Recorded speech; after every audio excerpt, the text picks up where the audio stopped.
So Zinchenko came out with an interview talking about his time at Arsenal, and especially with last season with him being on the bench for a majority of the time. And he talked about how it was very difficult for him, how it's been a lot very struggling, not being able to get any games, and how it's really just taking a big toll on him. And it's like and the words he said is that a player who doesn't play is nothing. And I think those are very big words, especially for Zinchenko. And he talked about how with last season he didn't really have that many injuries and he was fit for the majority of the season, and how Miles Lewis-Skelly essentially played ahead of him. And the thing is with Zinchenko in this interview, when I was going through it, I couldn't help but be very annoyed. I was literally just looking through what he was saying, and I just thought to myself, how much more do you want to complain about? You just, for me, I'm sorry to say this, but you sound like a whiny crybaby at this point, because after everything I've seen this season and last season and the season before that,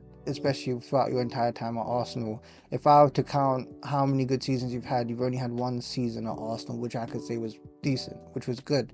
And that was the first season you came in 22-23, where you introduced the inverted fullback thing that Arteta wanted to do. And that season, Arsenal were flying, Arsenal were doing really great. But what happened at the second half of the season, where everything literally collapsed, and a lot of those collapses was down to mistakes that you've made. And especially offensively, we know what you could do, but defensively you've been a liability. There's been many games where a lot of teams would rip you apart, especially with Liverpool and Salah.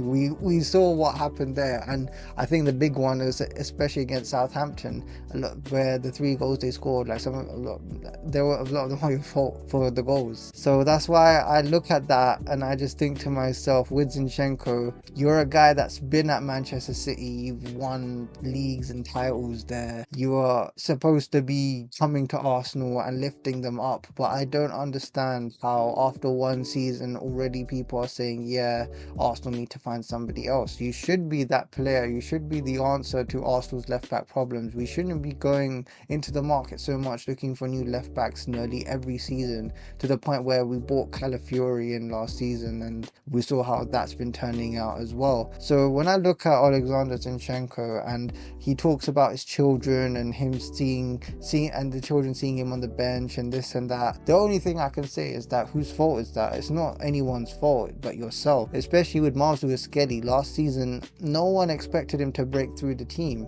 and especially if you were fit and the manager had to play an 18-year-old kid ahead of you, that says a lot more about you, because no way in hell would anyone have expected Miles Lewis-Skelly to come and play left back of all things and to perform the way that he did. But the thing is, for you to get benched by an 18-year-old kid, I think that causes serious concerns, especially as your credibility in your career and how well you think you are in a way. And obviously we can talk about Ukraine and we can talk about your political issues and this and that, and a lot of people have harbored a lot of dislike towards Zinchenko because of those things, especially with Israel as well. But putting politics to the side, if we're just talking specifically about football, you haven't done enough.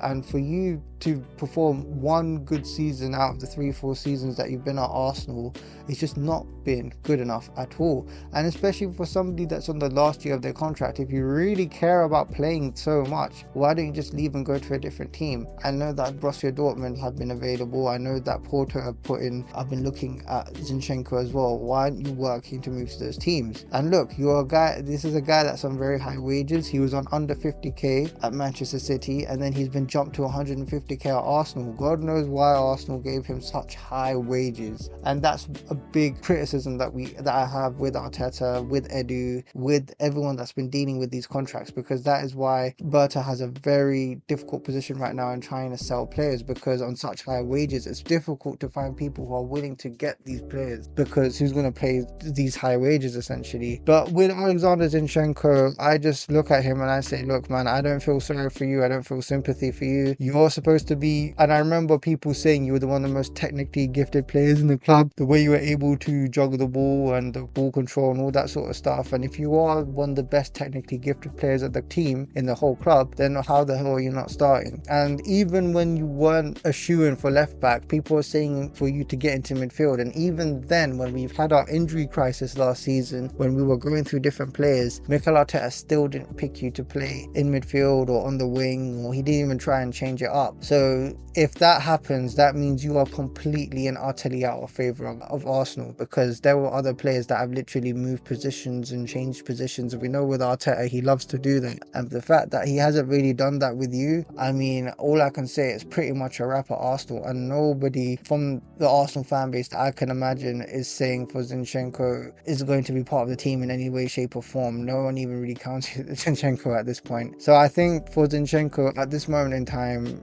especially with the interview that you done, it doesn't really paint him in a very good light. It just sounds very whiny to me. And I think the best thing for him to do at this moment in time is just to leave and go to a different club and hopefully revitalize his career somewhere else, because I just don't think you're going to do it at Arsenal. I don't think you're going to get rid ahead of Marcelo Skelly. And I criticized Calafiori because he was another player who was meant to be the next big left back and essentially be the starter for Arsenal. But for him to get dropped by Marcelo Skelly, that also says things about him. But for Zinchenko to be completely and out of the pecking order entirely, somebody who has been at Manchester City and won titles and had a decent time over there, what can I say, man? I can't really say much more other than that, especially in the 23-24 season when Kiwior was playing left back ahead of Zinchenko. That in itself is something else. And I've already talked about his offensive capabilities and his defensive liabilities. Essentially, defensively he just isn't good enough, and he's cost Arsenal too many games.